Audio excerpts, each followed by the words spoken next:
Joe, they're not like putty in our hands. This is America. How many of you people want to pay for your neighbor's mortgage that has an extra bathroom and can't pay their bills? Raise their hand. How about we all... President Obama, are you listening? How about we all stop paying our mortgage? It's a moral hazard. We're thinking of having a Chicago Tea Party in July. All you capitalists that want to show up to Lake Michigan, I'm going to start organizing. What are you...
The IRS represents to me slavery.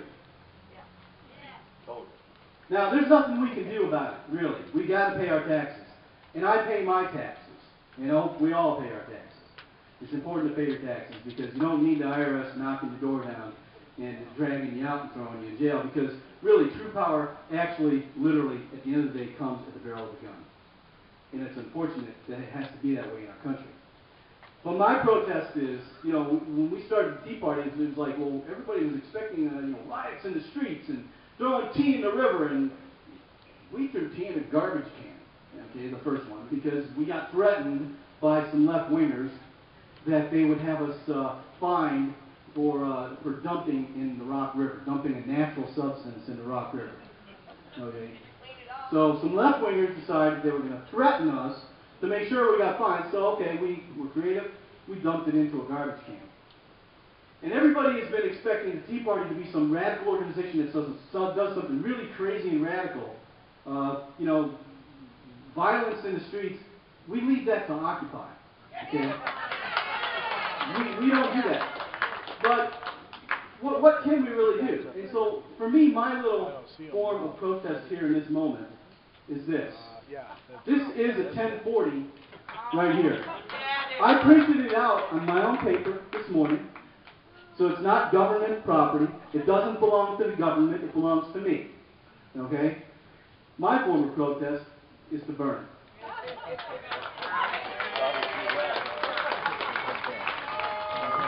That's what I think of taxes.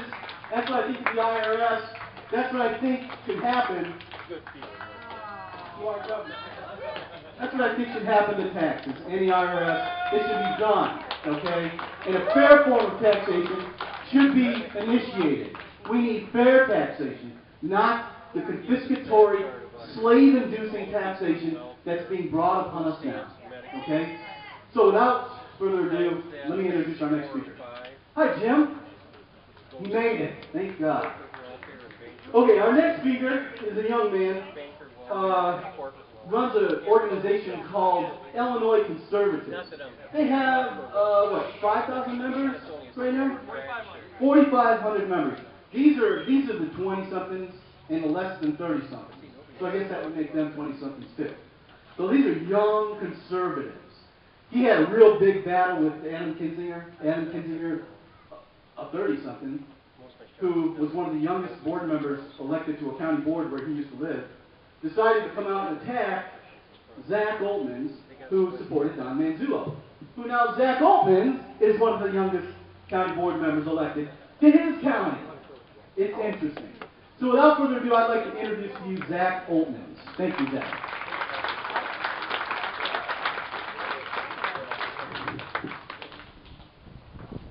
Man, it was raining so hard there. It was raining faster than Obama's numbers going down there. First off, I want to thank all the Tea Parties throughout the northern Illinois for supporting me.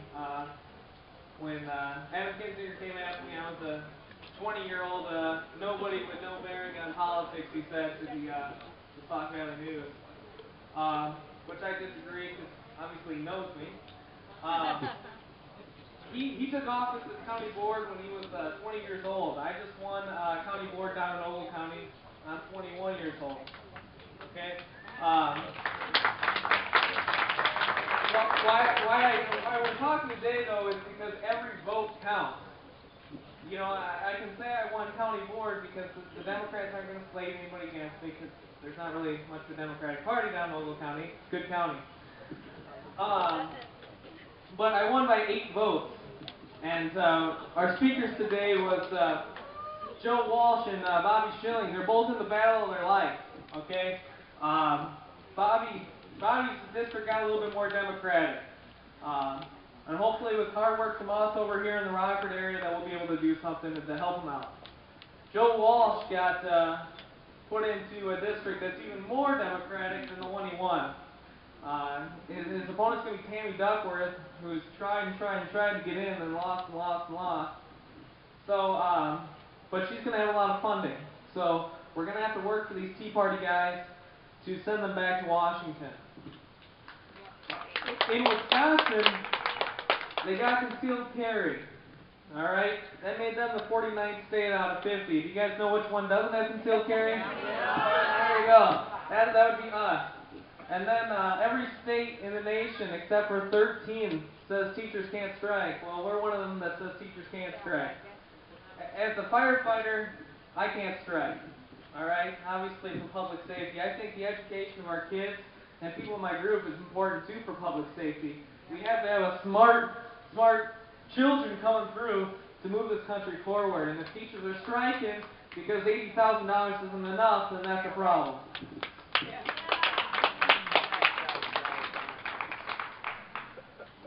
This year, I celebrated a little bit when I did my taxes because I got money back this year. Normally I'm paying about $1,000 in, and this year I got a little bit of money back, and that's the way it should be. We already pay enough taxes throughout the year. We pay taxes all the time on everything we do, and to even have to pay more in when it comes to April is just ridiculous. So what I'm going to call on for you guys to do here is to work hard for conservative candidates. That's what our group does, the Illinois Conservatives. We work hard for conservative candidates throughout the entire state. Some of those candidates are Joe Walsh, obviously, and Bobby Schilling. There's also another one in the Quad City area, Neil Anderson. He's running for a state rep spot that we could turn Republican. Rich Morthland, we got to keep Rich. He was like they said, the only Republican on the county board down in Moline.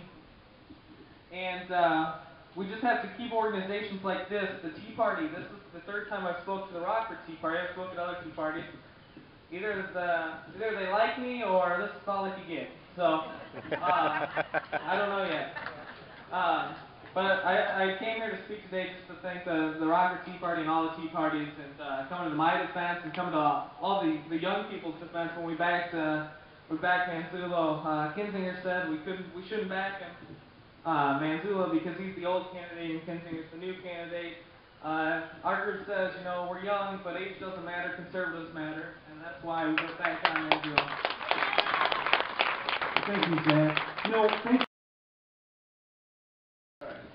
Thank you very much for coming out in spite of the rain. I am Ulysses S. I am a board member here with the Rockford Tea Party, and I have written a book. It's called We Can Do Better. You can buy it now at Amazon.com. And I want to talk about the first part of it, spending. Every hour, our federal government will borrow $150 million.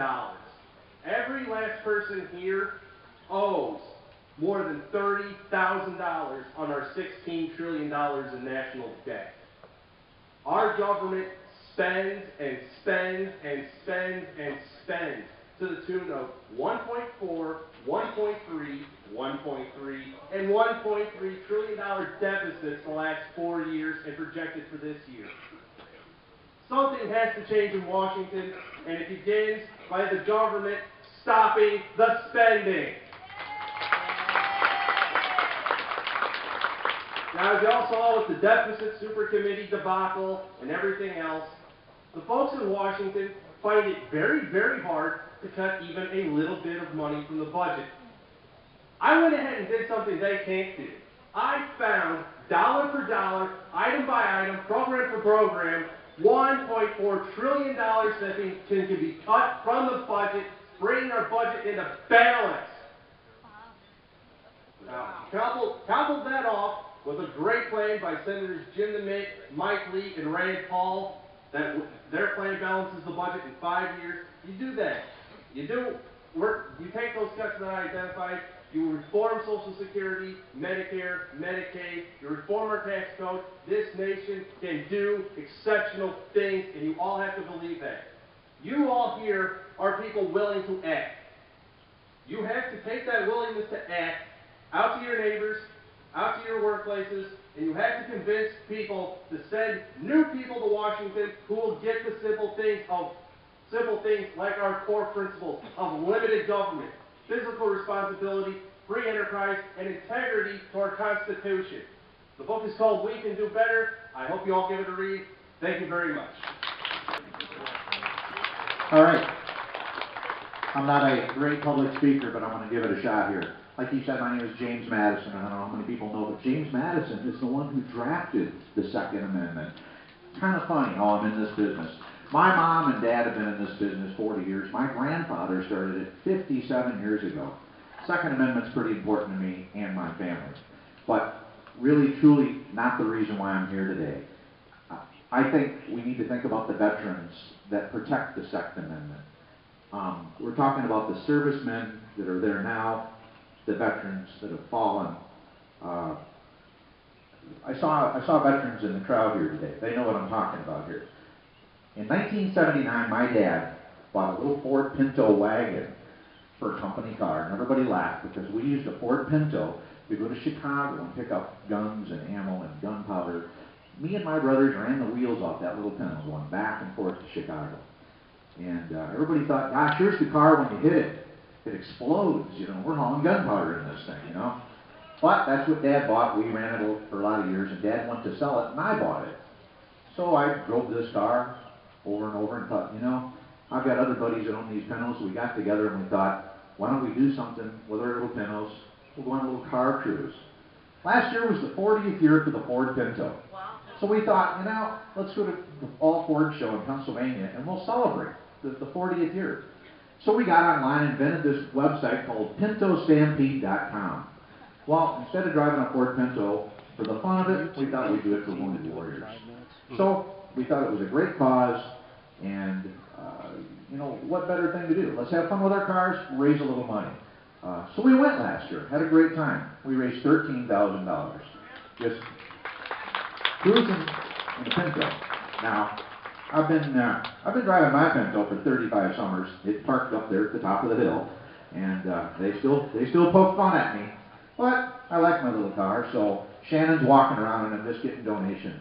And it's basically you're sponsoring me and my car. 100% of the money goes to Wounded Warriors. All the gas money, hotels, whatever, that's all out of my pocket. All the money goes to Wounded Warriors. We had 65 Ford Pintos last year that all got together. You should have seen us on the interstate. We started out in Denver, Colorado, and drove all the way to Pennsylvania. A parade of Ford Pintos. You should have seen it, 60 Pintos. It was just unbelievable. The smoke went for miles. Anyway, it was a lot of fun. This year we're not going to get as many, but we know the Smithsonian Institute has said they'll make a donation if we drive the Pintos to the Air and Space Museum. So we're going to D.C. The National Rifle Association said they would make a donation if we made it to the Firearms Museum in Arlington, Virginia. So we're going there. The Richmond Motor Speedway said we could drive them on the track. So we're going there. They're going to make a donation. So hey, you know, we got some driving to do. I've got about 2,000 miles. I'm leaving late May, so I'm just asking for donations for Wounded Warrior. And I want to thank everybody for being here. For David. David, thank you for letting me be here, you know.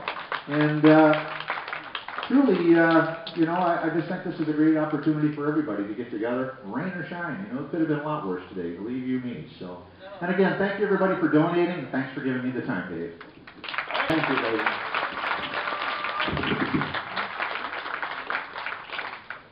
Any preacher needs a text to start with, so let me give you 3 short verses. Psalms 11, verse 1 through 3. In the Lord I put my trust. How can you say to my soul, flee as a bird to your mountain? For look, the wicked bend their bow. They make ready their arrow on the string. In other words, they try to attack everything that's right.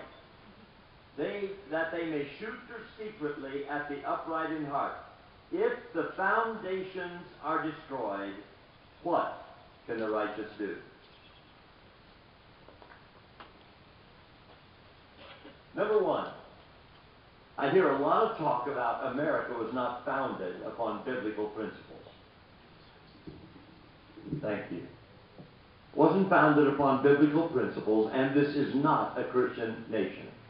Let me just share with you that anyone who says that has never been to Washington, D.C. and looked at our federal buildings. Inscribed our scriptures all over them, and didn't come in the last century. The framework of our foundation is still in place in America. We must restore it. That's our responsibility. There's a story in the scripture about Babylon that had taken most of the Israelites captive to Babylon. One of those they took was a man named Nehemiah, a prophet. They found favor with the king, and it's no wonder because his stepmother was Queen Esther that we hear about in the Bible all the time. And no doubt she had some input to let the king know that this man would be trustworthy as a cupbearer, because the cupbearer tasted all the drinks that the king was going to drink before he did, so that if he got sick or died, the king wouldn't drink it. So in other words, he took the hit for the king. Nehemiah challenged the people of Jerusalem. He said, if you will rebuild the wall, and we can do it together, we will reestablish this city and the groundwork for this America. Because they received the word of one enthusiastic man, 52 days completed the task. I'm telling you, it looked impossible, but it was done in 52 days. Our nation has a great foundation. Again, you go to Washington, D.C., you see all the scriptural quotations on government buildings. Listen to just a few of those voices as I read them for you. I won't read as many as I have here because I know our time is running short. When Andrew Jackson was way to Washington, D.C., he wrote to his wife concerning his faith. I trust that the God of Isaac and Jacob will protect you and give you help in my absence. In him alone we ought to trust. He alone can preserve and guide us through this troublesome world, and I'm sure he will hear your prayers. We are told that the prayers of the righteous prevail much, and I add mine to your health and preservation until we meet again. He also delivered his farewell address. He said, we have the highest of human trust committed to your care. Providence has showered on this favored and blessing land without number and has chosen you as the guardians of freedom to preserve it for the benefit of the human race.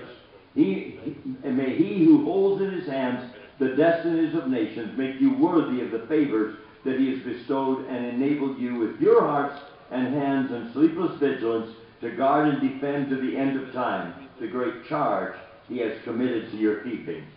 Alexander Hamilton was quoted in his eulogy given for him, saying, mortals hasten to the tomb, once the companions of my pilgrimage take warning and avoid my errors, cultivate the virtues that I have recommended, choose the Savior that I have chosen. Live disinterestedly, and you would rescue anything from final disillusion and lay it up to God. In other words, they had their foundation where they knew it would stand.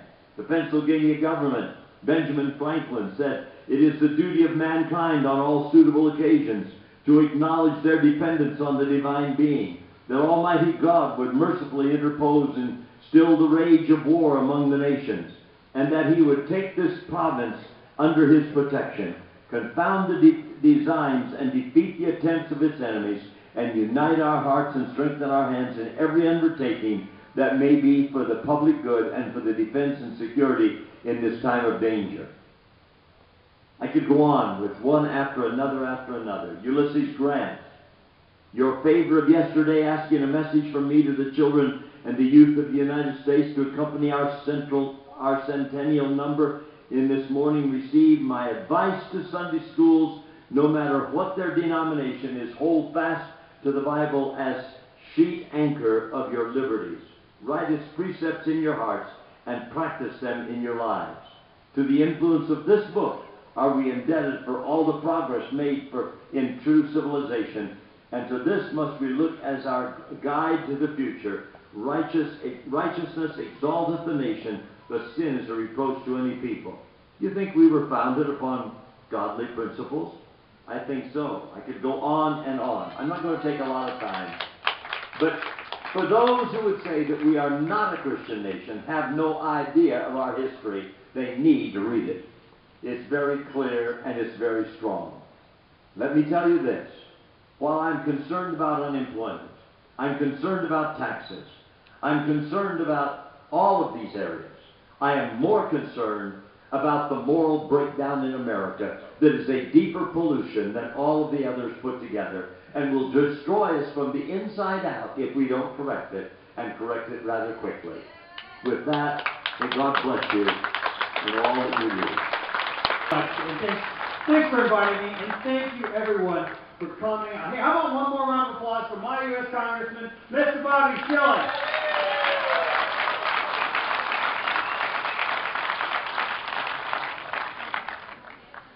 Thank you for coming out today and standing up for what's right. Does anybody here love America?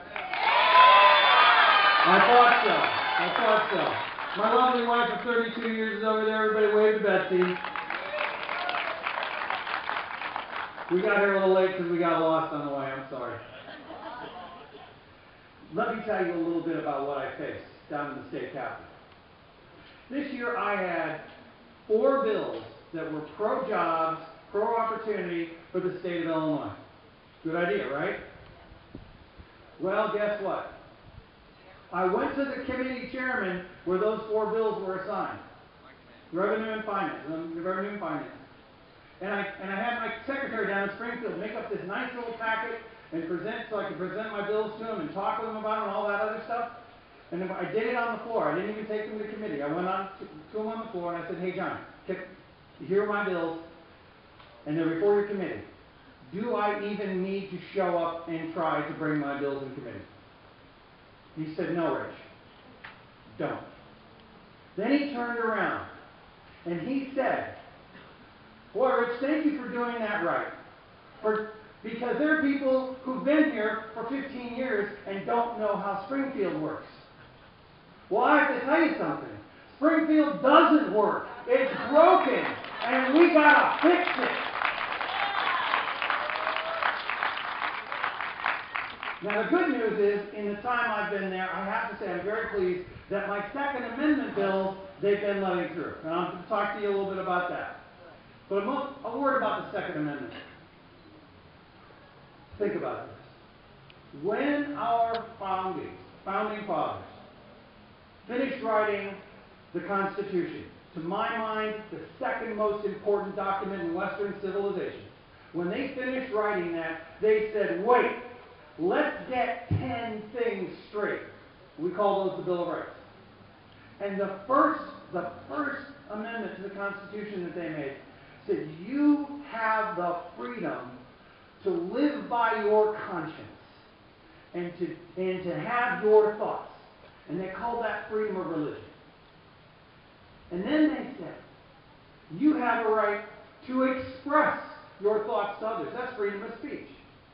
You have a right to disseminate your thoughts broadly. Freedom of the press. You have a right to get together and talk with other people about those thoughts and discuss them. Freedom of assembly. And you have a right to go tell your government when it's messing up. Those are the 5 provisions of the First Amendment, the hallmarks of a free society. And then immediately, the next thing they did was they said that to protect a free society, your right to keep and bear arms shall not be infringed. So let me tell you a little bit about some of my Second Amendment legislation. Last year we ran through HB 3500. That's the one where we went head-to-head with the Attorney General and said, no, you can't have my private FOID card information. No, that was my role, and we stopped it. All right? We also ran a resolution to start an audit of the FOID card program, and the report came back just quite recently. We found out some things. We found out they're spending a lot of our money to do this. We also found out that county clerks of the court are required to report to the state police and to the feds every time somebody is found mentally incompetent and not able to have weapons. 3 counties did it in 2007. 3 in the whole state. We're working on it. I'm on it. We're going to work on it. We're going to get that fixed. And then one more thing. I have a bill, and you guys are real close to the Wisconsin line. They did some great things last year. And right after they passed concealed carry, they followed it up with another bill that says that in that worst case scenario, when someone actually has to use force to defend themselves, you shouldn't be able to have an ambulance chasing attorney come along and sue that person into oblivion and prey upon those poor folks who are grieving. So we have that one in the hopper. It's parked right now. It's a cart waiting for a horse because we need to pass concealed carry yet. But those are some of the bills that I've been working on in Springfield, and I'm privileged and honored to do it for you.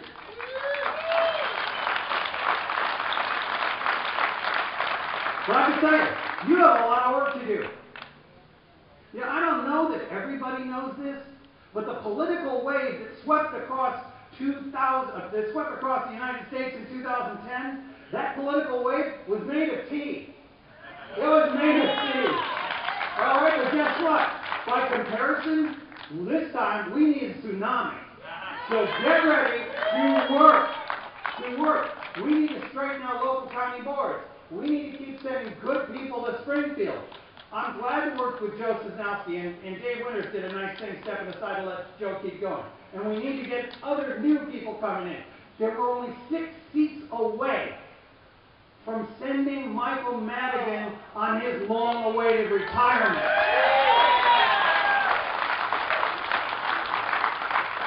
We need to send Bobby Schilling and Adam Kinzinger back to Washington.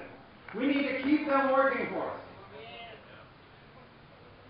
And we need a new resident in 1600 Pennsylvania Avenue.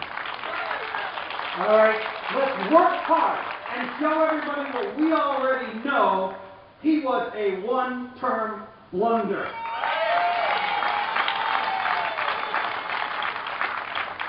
Let's continue the momentum that we've already struck up. Let's show everybody that 2010 wasn't a fluke with the way things are around here now. Let's keep pressing on until we have a brighter tomorrow for our children, our grandchildren. Let's make Illinois great again. I'm Rich Morthland. Thanks for having me up here today. Thank you, David, for giving me the opportunity to be here. And as I look over here and I see the young conservative, Mr. Zach Oltmanns, I welcome him here. You know, usually I bring something with me so that I can remember what I want to talk about, but I think usually when we speak from our heart, it tends to come across a lot better. Just a little background on myself. I actually have two of my sons. I have 20% of my family here today. My son Aaron is taking pictures. Aaron, can you wave? I think if you look at the back of his shirt, Aaron, if you could kind of, that's what we're doing. We call it working for the next generation. So, and way up at the top is my son Samuel. Samuel, can you wave? There you are, buddy. One of the promises we made the family when we decided to run to go and serve in Washington is that we keep our family heavily engaged. And we like doing that. I tried to get him to come up front, but he didn't want to do that. You know, we're, just like Congressman Walsh was talking about, we're at a tipping point. Today, this morning I checked, we're $15.6 trillion of debt. We've got a president that wants to continue to spend. You know, something that we always really have to consider as they want to tax us more is that who do we want to give the power to? If the government gets more of our hard-earned money, they've got the power. If the individual gets to keep more of their hard-earned money, then we've got the power. And I think the power belongs to the people. Amen?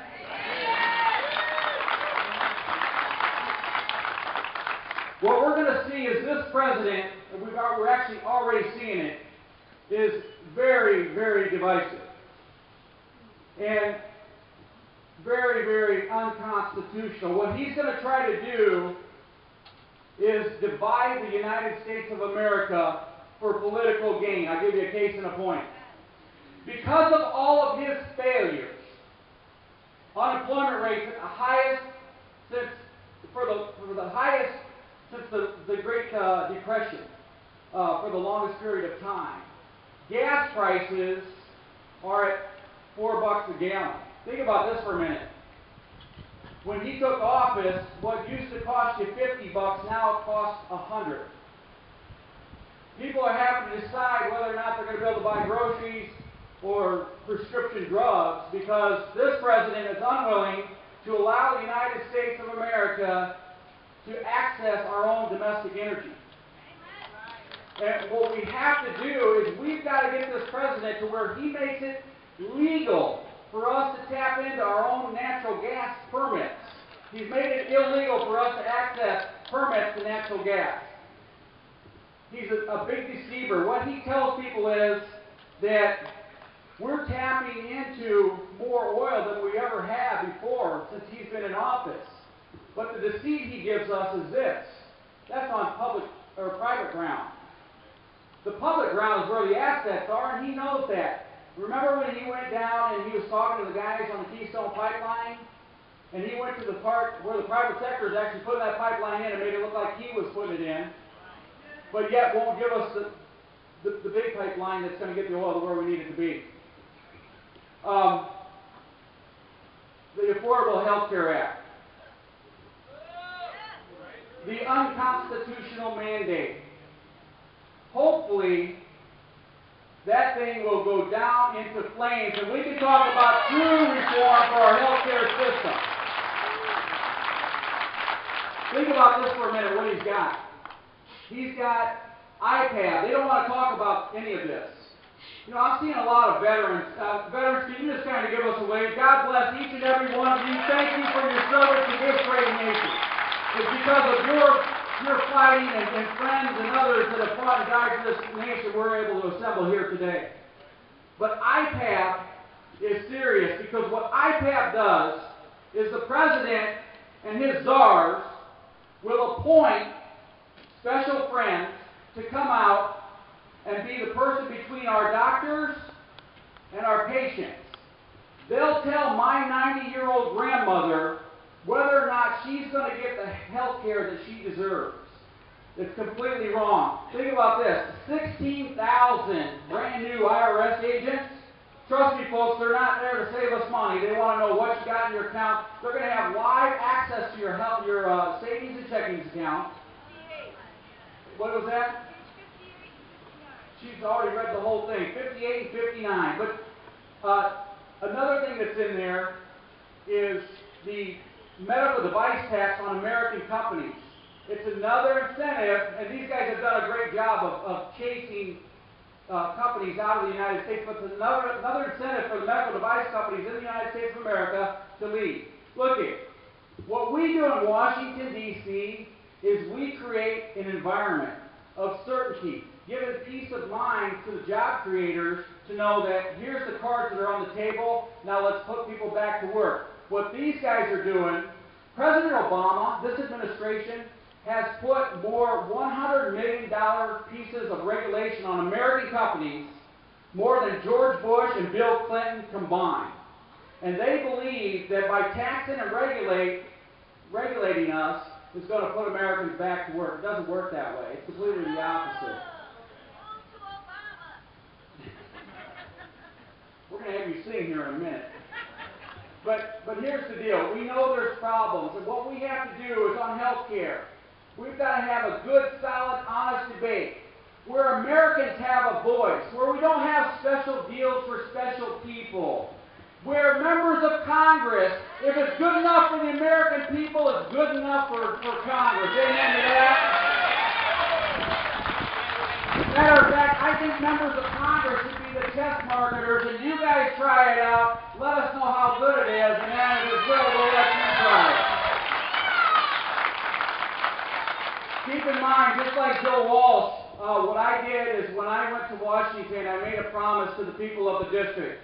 I told them that my family and I would bring our own health care to Washington, D.C. We'll reject the Congressional Golden Plan.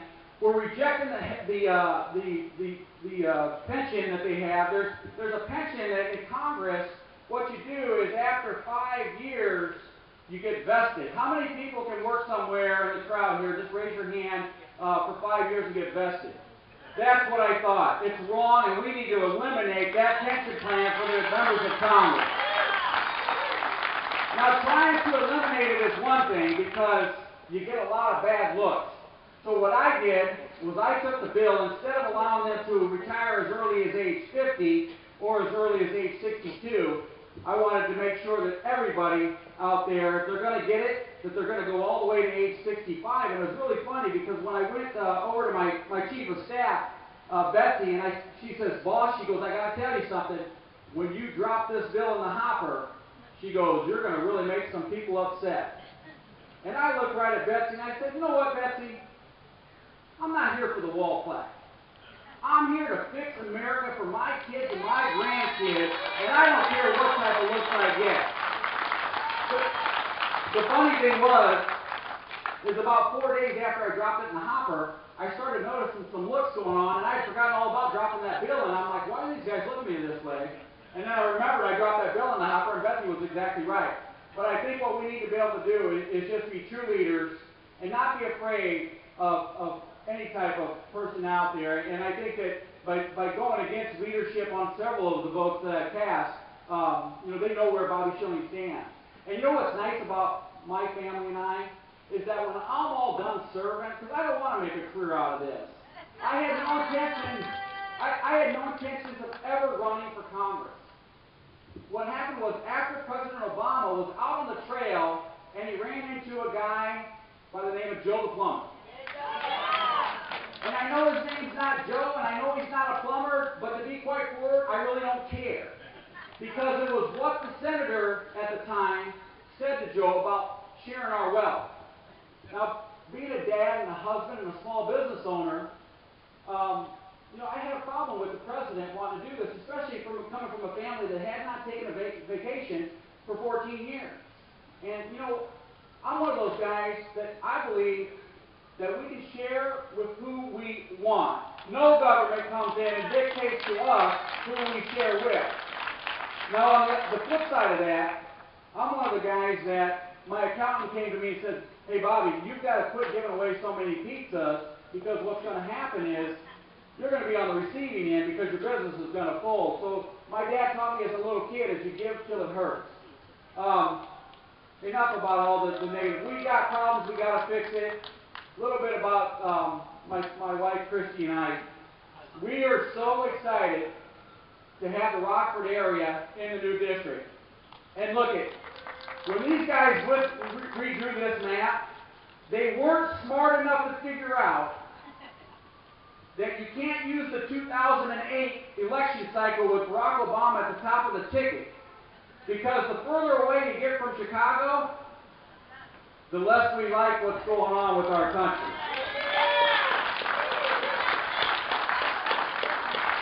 In the primary election, what happened was, because of everybody that showed up to the polling stations, we actually had 13,000 more votes than my opponent.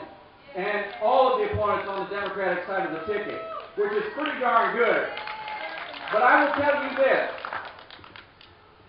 Dick Durbin's babysitter, is who we're going to be running against. Nancy Pelosi is all in. Senator Durbin is all in. Funny story. Dan Lipinski's by Chicago, and Dan comes over and he says, "Hey Schilling, how's your race going?" And I looked at him, I said, "You know, it's going really good, Dan." I said, "But I'm going to need your help." He goes, "Who, me?" And he's a Democrat from Chicago. And I said, "Yeah." I said, "I just need one thing." He goes, "Well, what could I do for you?" I said, "I need you to go to Barney Frank, and I need you to get a check to my opponent for $250, so that way I can have him on the FTC report, and then I'll have a trio of Barney Frank, Nancy Pelosi, and Senator Dick Durbin, and we'll run hard to crush these guys out." Now, I think most of you have heard that the senator came in and edged several of the people that were running the Democratic side of the primary out, because he wants his longtime family friend, his babysitter, friend of the father, to be the next congressperson. Well, I got news for you, Senator Dick Durbin. This is not a Democratic seat. It's not a Republican seat. This is the people's seat. And on November the 6th, we're going to send a clear, crisp message to Senator Dick Durbin. Amen? This is the same senator that compared our war fighters, all you veterans, we need to be out there on the ground, compared our war fighters to Nazis. That's just the Senator Dick Durbin that voted against the 3 job provisions that I put forward that would bring thousands of jobs to the Illinois 17th District, and he voted no because they were my provisions. Dick Durbin has done enough damage to Illinois and the United States of America, and it's time to send him a message.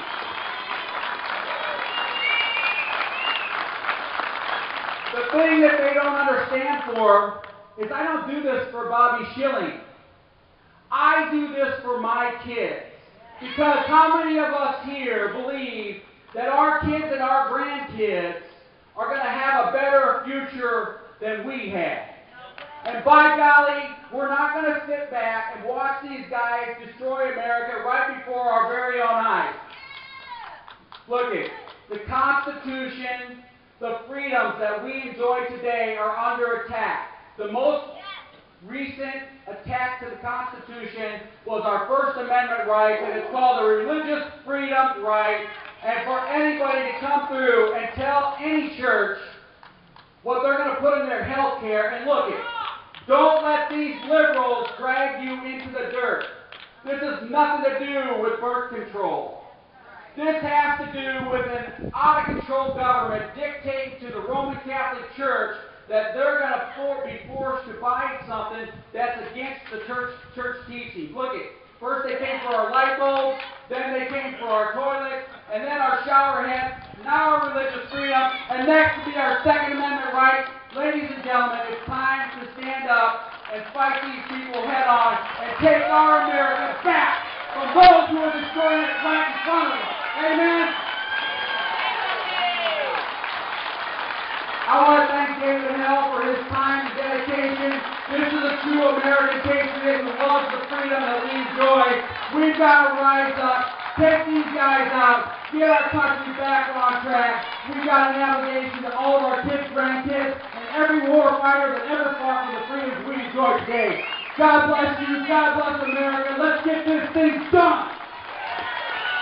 Who believes America is still worth our lives, our fortunes, our resources, and our sacred honor?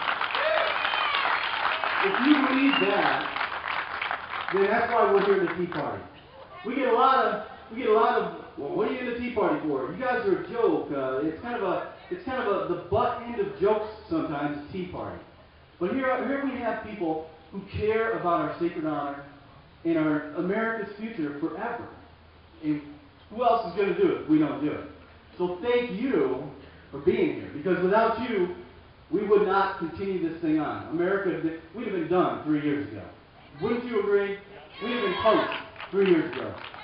But, you know, who thinks our enemy is Barack Obama? I think he's our opponent. I think he's our opponent. I don't think he's our enemy. I think what our enemy is what I put at the bottom of every one of my emails. The real enemies of the American people are passivity and apathy. Our protests and rallies are meant to combat that.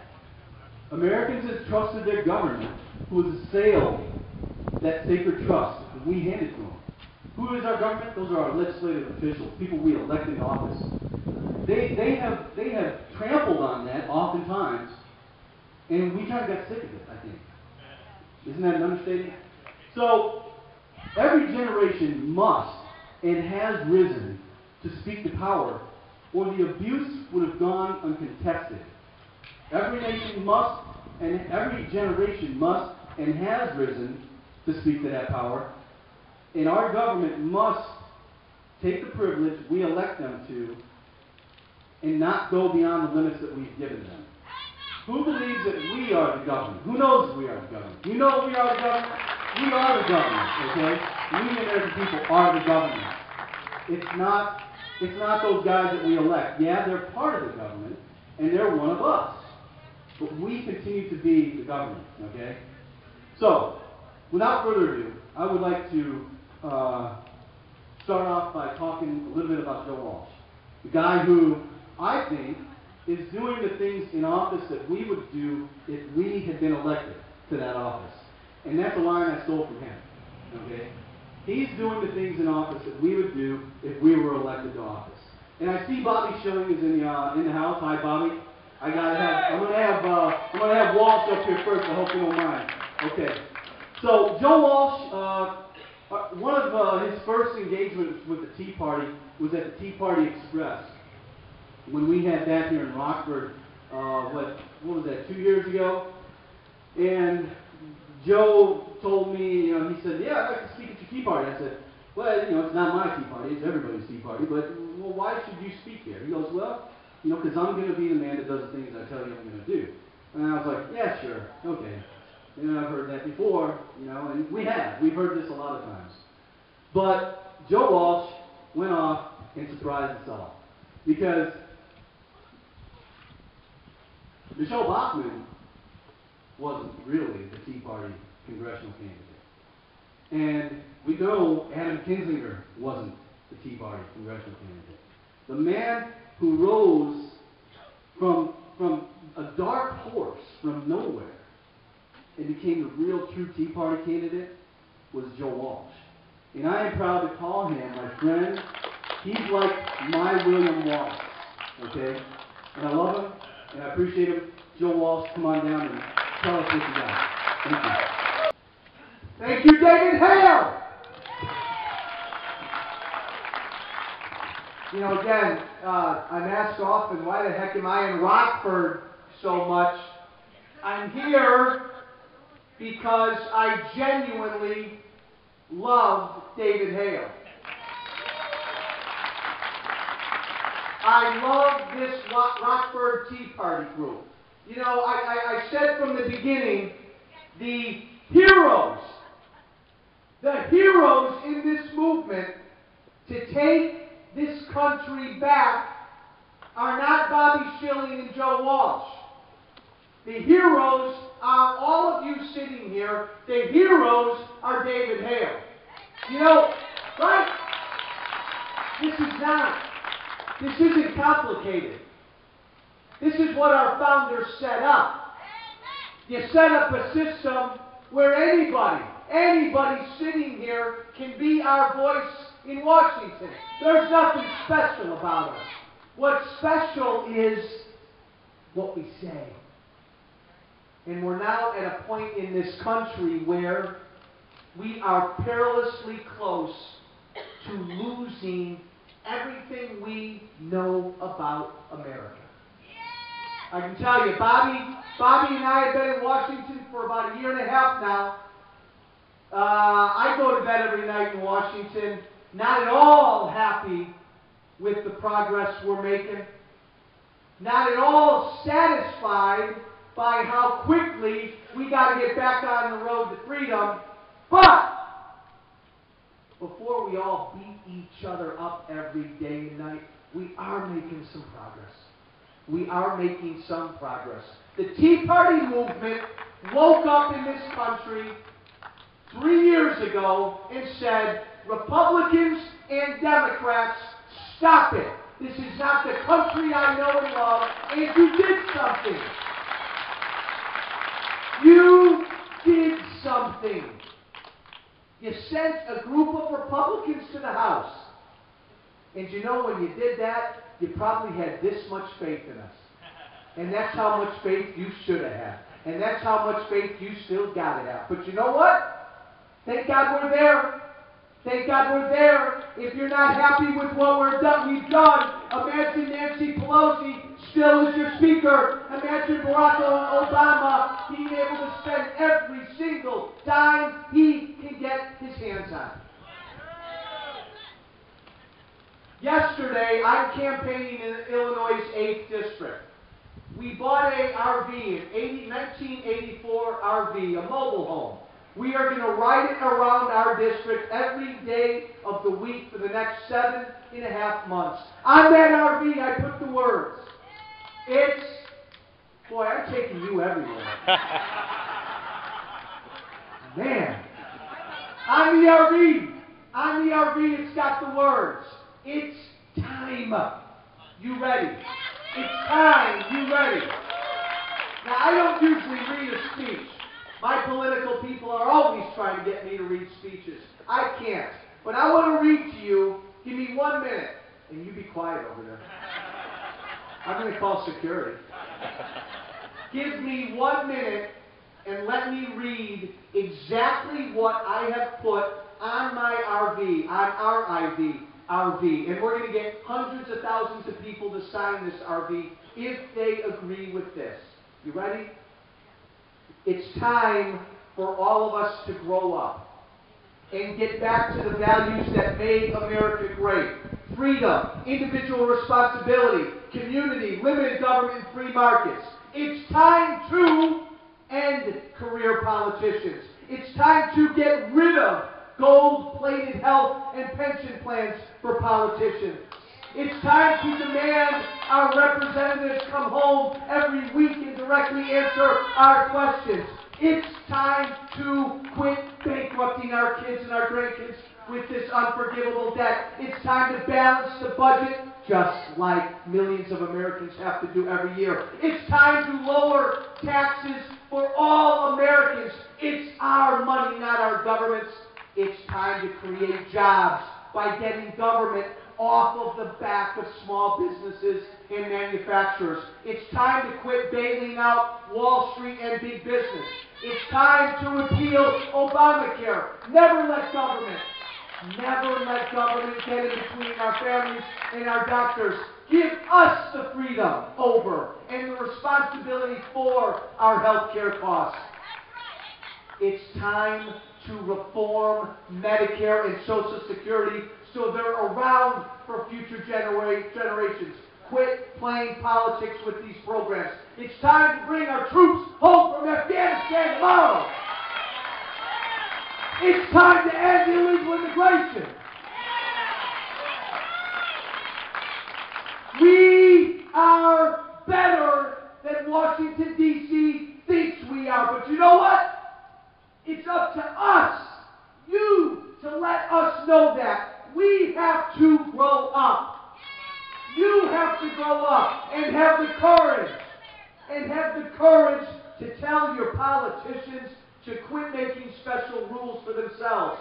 You have to tell them that you want the freedom to live your life, to grow your business, to raise your family. And you know what? Tell them that you then will become more responsible for your own life. We are losing freedoms day by day. Government is becoming too big and too responsible for too many of us. If we don't change this direction quickly, our country will go bankrupt. We will lose the values it was founded upon. And most tragically, we will leave to our kids and our grandkids a way of life they will never, ever, ever forgive us for. We are better than this. We have to grow up. It's going to take time. It's going to take courage. It's up to us. Are you ready? Now look, politicians don't often say to people, we got to grow up. We have to grow up. You elect the politicians. We have to grow up and demand we get our country back. You've made a great start by electing people like Joe Walsh and Bobby Schilling. You know what? We need help in Washington. We need about 40 more of us. God bless you. Hey, if you want this thing back, spread the word. Get behind guys like Schilling and Walsh. Send more good people to Washington and hold us accountable. God bless you.